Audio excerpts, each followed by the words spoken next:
तो आज का टॉपिक है अनरक्षा अध्याय। अन्न की रक्षा, that is protection of food. जिसे सालों पहले राजा महाराजा हुआ करते थे, उनको एक ही बात से डर रहता था कि खाने में पॉइजन न डाल दे कोई। तो इस चैप्टर में यही है कि अगर खाने में पॉइजन है तो वो कैसे दिखेगा, और खा लेते हैं बाय चांस तो क्या सिम्टम्स आएंगे और उसकी चिकित्सा कैसे होगी। तो सबसे पहले आता है चिकित्सक का स्थान। राजा को चाहिए कि प्राणाचार्य का निवास स्थान राजगृह के समीप हो, क्योंकि इससे चिकित्सक सदैव और सभी अवस्थाओं में जागृत रहता है। और ऐसा क्यों होना चाहिए? क्योंकि जो किंग का हेल्थ और वेलफेयर है वो उसके फूड और ड्रिंक पे डिपेंड करेगी, और जो कंट्री का हेल्थ और वेलफेयर है वो किंग पर डिपेंड करता था। फिर आता है विषयुक्त भात, पका चावल के लक्षण। अगर भात में पॉइजन है तो उसके क्या क्या फीचर्स होंगे? गाढ़ा हो जाएगा, देर से पचता है, ताजा पकने पर भी बासी भात के समान हो जाता है, भाप मोरकंड के समान नीली होती है, जो उससे स्टीम निकलती है वो ब्लूइश होती है। इसके सेवन से मोह, मूर्छा और परसेक होता है। मोह क्या होता है? डिजीनेस, मूर्छा अनकॉन्शियसनेस, और परसेक सेलिवेशन। भात वर्ण और गंध में हीन हो जाता है। अब है विषयुक्त व्यंजन। अगर किसी भी फूड आइटम में पॉइजन होगा तो उसके फीचर्स क्या होंगे? शीघ्र सूख जाता है, जिस जल में इसे पकाया जाता है वह जल श्याम वर्ण का हो जाता है, ब्लैकिश हो जाता है। ऐसे खाद्य पदार्थ में झाग, ऊपर रेखाएं, विभाग, तंतु या बुलबुले उत्पन्न हो जाते हैं। द्रव होने पर छाना नहीं जा सकता। ये थे कुछ कॉमन फीचर्स इसके। अब हम एक एक करके कुछ फूड आइटम्स के फीचर्स देखेंगे कि अगर उसमें पॉइजन डल जाता है तो क्या क्या फीचर्स हमें दिखाई देते हैं। जैसे अगर मांस रस में विष हो तो उसमें नीली रेखाएं पड़ जाती हैं, दूध में ताम्र वर्ण की रेखाएं, दही में श्याम वर्ण की रेखा, तक्र डेट इज मट्ठा, उसमें श्वेत काली रेखा, घृत पानी के समान हो जाता है, मधु हरे वर्ण की रेखा पड़ जाती है उसमें, तैल में गुलाबी वर्ण की रेखाएं आ जाती हैं, मध्य और जल में काली वर्ण की, मस्तु जो दही का जलीय भाग होता है उसमें कबूतर के वर्ण की रेखाएं आ जाती हैं। कच्चे फल पक जाते हैं, पके फल सड़ जाते हैं, जो गीले द्रव्य होते हैं वो सूख जाते हैं, और जो मृदु द्रव्य होते हैं वो कठोर हो जाते हैं। जो माला के पुष्प का अग्र भाग हो जाता है वो फट जाता है। अगर वस्त्र में पॉइजन डल जाए तो उसमें काले धब्बे आ जाते हैं, वस्त्र के रेशे गिरने लगते हैं।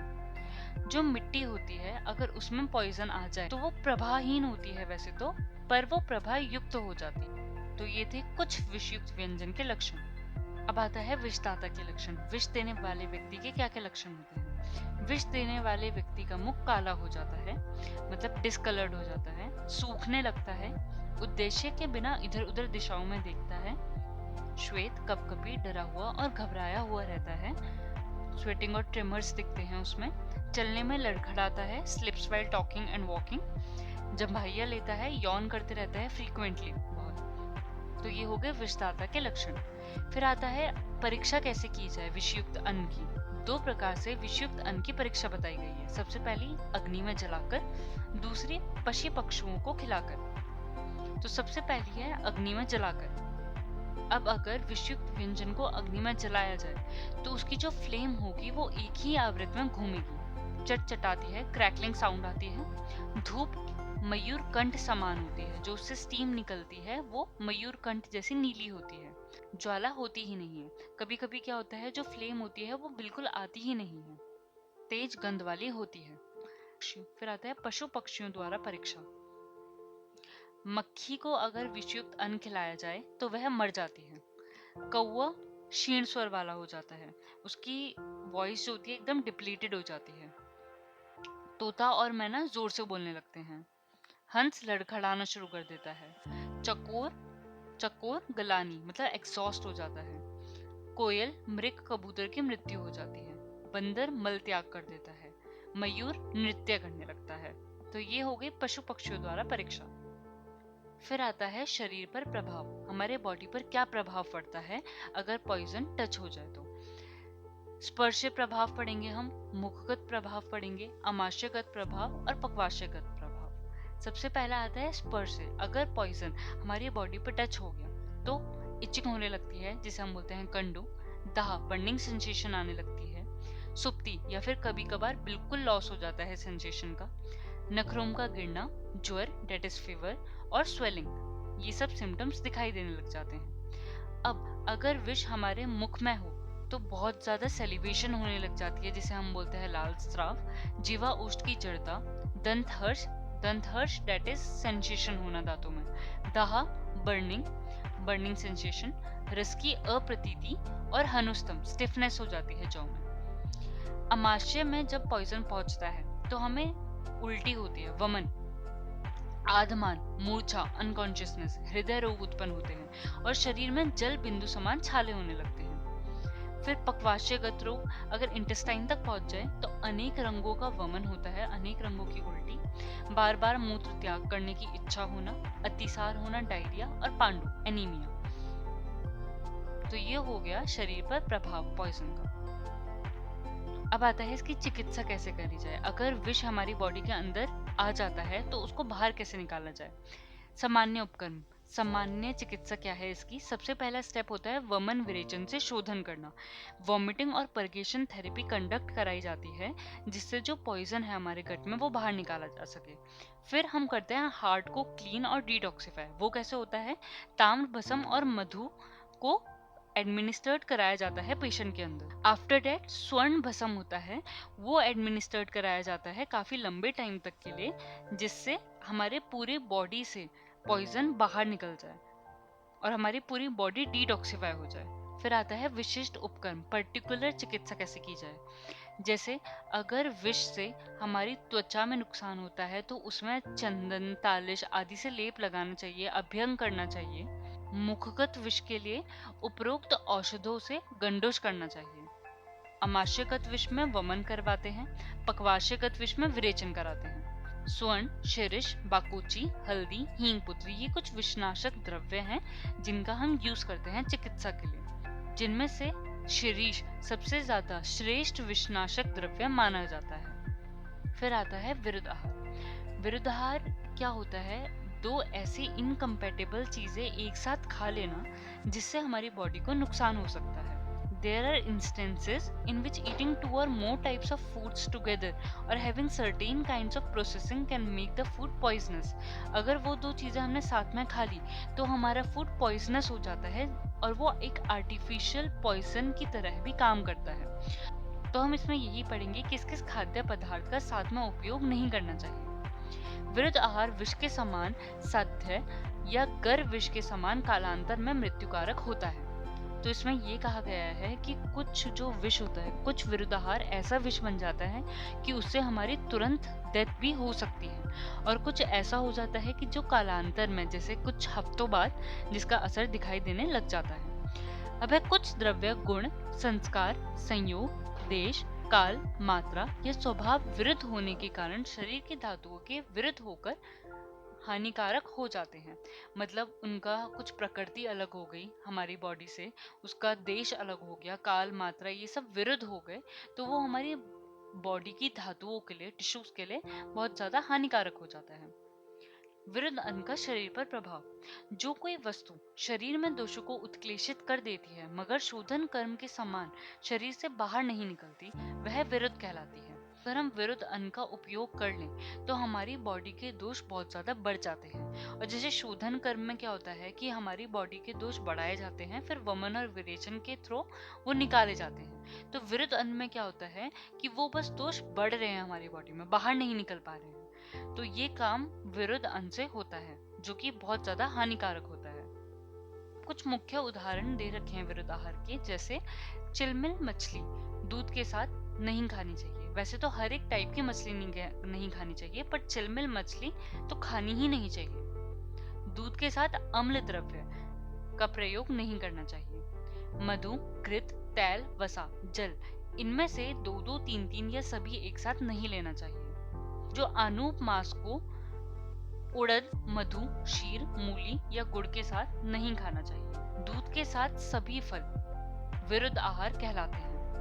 मूली आदि हरे शाक खाने के बाद दुग्ध का त्याग करना चाहिए। जो ग्रीन लीफी वेजिटेबल्स होते हैं या फिर रेडिश होता है उसके बाद हमें दूध अवॉइड करना चाहिए। दही के साथ मुर्गा नहीं खाना चाहिए। आजकल क्या होता है, हम जो रेसिपीज बनाते हैं चिकन की उसमें दही डालते हैं और उसे गर्म भी करते हैं, तो ये सब विरुद्ध है। दही को गर्म करके भी हमें नहीं खाना चाहिए। उड़द के साथ मूली, मट्ठा के साथ केला का उपयोग नहीं करना चाहिए। दही के साथ ताड़ का फल का उपयोग नहीं करना चाहिए।